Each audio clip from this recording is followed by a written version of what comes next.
Jeudi 6 janvier 1944. Chère Katie, mon désir de parler enfin pour de vrai à quelqu'un est devenu tellement fort que l'idée m'est venue de choisir Peter comme victime. Plus d'une fois, je suis entré dans sa petite chambre. Je la trouve très sympathique, surtout à la lumière de la lampe électrique.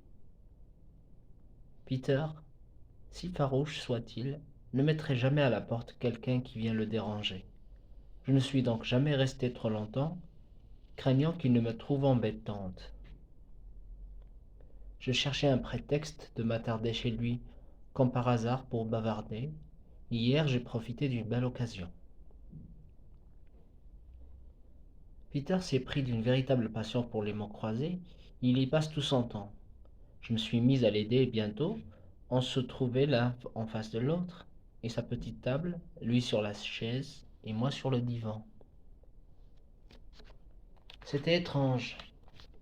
Je n'avais qu'à regarder ses yeux bleu-noir et ce sourire mystérieux autour des lèvres.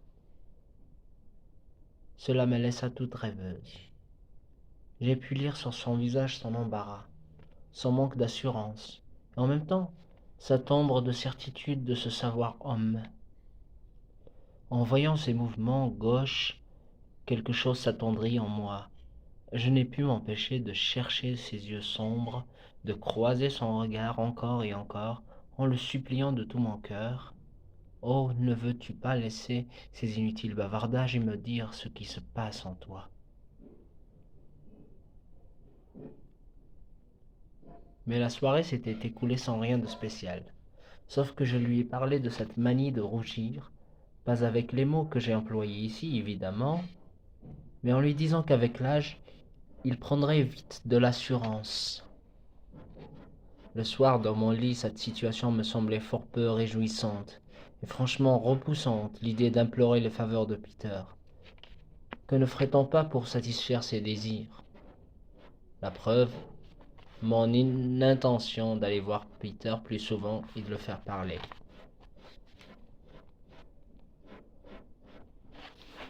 Il ne faut surtout pas penser que je suis amoureuse de Peter. Il n'en est pas question. Si les Van Damme avaient une fille, au lieu d'un fils, j'aurais également essayé de rechercher son amitié. Ce matin, en me réveillant à 7h moins 5 environ, je savais tout de suite et sans hésitation ce que j'avais rêvé. J'étais assise sur une chaise, et en face de moi, Peter, Wessel. Nous étions en train de feuilleter un livre, avec des illustrations de Marie Bosse. Mon rêve fut si précis que je me souviens encore partiellement des dessins. Mais le rêve n'est pas fini. Tout à coup, le regard de Peter croisa le mien, et je plongeai longuement dans ses beaux yeux d'un brun de velours. Puis Peter dit très doucement, si j'avais su, il y a longtemps que je serais venu à toi. Brusquement, je me retournai car je ne pouvais plus maîtriser mon trouble. Ensuite, j'ai senti une joue contre la mienne, une joue très douce, tellement fraîche et bienfaisante. C'était bon, tout était infiniment bon. À cet instant, je me suis réveillé. Sa joue était encore contre la mienne, et je sentais toujours ses yeux bruns regarder jusqu'au fond de mon cœur, si profondément qu'il pouvait y lire combien je l'avais aimé et combien je l'aime encore. Mes yeux se remplirent de larmes à l'idée de la voir de nouveau, perdue. Mais en même temps, je me réjouis d'avoir la certitude que ce Peter-là est resté mon préféré et le sera toujours. Tant d'images précises me viennent dans mes rêves. C'est bien curieux. Une fois j'ai vu Mémé, mon autre grand-mère, si clairement devant moi que je pus distinguer dans sa peau les grosses rides veloutées. Ensuite, grand-mère m'est apparue comme ange gardien. Après elle, Lise, qui semble pour moi le symbole de la misère et de toutes mes amies, et de tous les juifs et de tous les pauvres.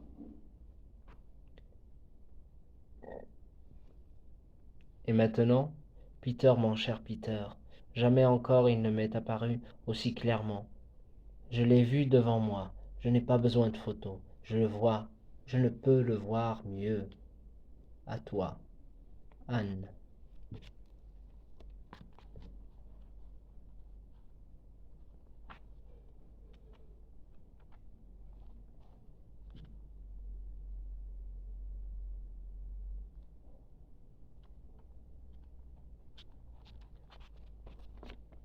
Dimanche 27 février 1944.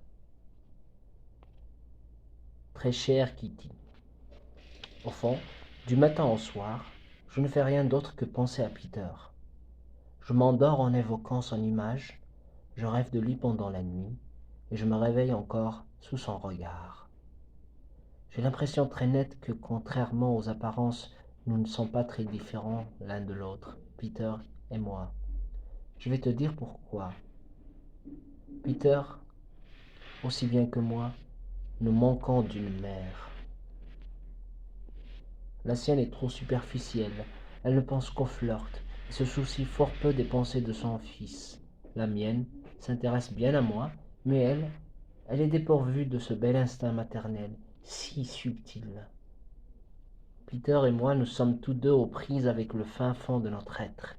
Nous ne sommes pas encore sûrs de nous, ni l'un ni l'autre, et au fond, nous sommes trop jeunes et d'une nature trop tendre pour bien supporter les brusqueries de nos aînés. S'il m'arrive de devoir les subir, ma réaction est directe. Je veux m'en aller. Puisqu'il est impossible de m'en aller, je me mets à simuler, je me démène, et je fais un tel boucan que tout le monde voudrait me savoir à l'autre bout de la terre. Lui, au contraire, se replie sur lui-même, ne parle presque pas, reste plutôt taciturne, et rêve, et se cache derrière sa timidité. Mais où et comment allons-nous pouvoir enfin nous rejoindre? Mon cerveau va-t-il pouvoir maîtriser mon désir? Et pour combien de temps encore? À toi, Anne.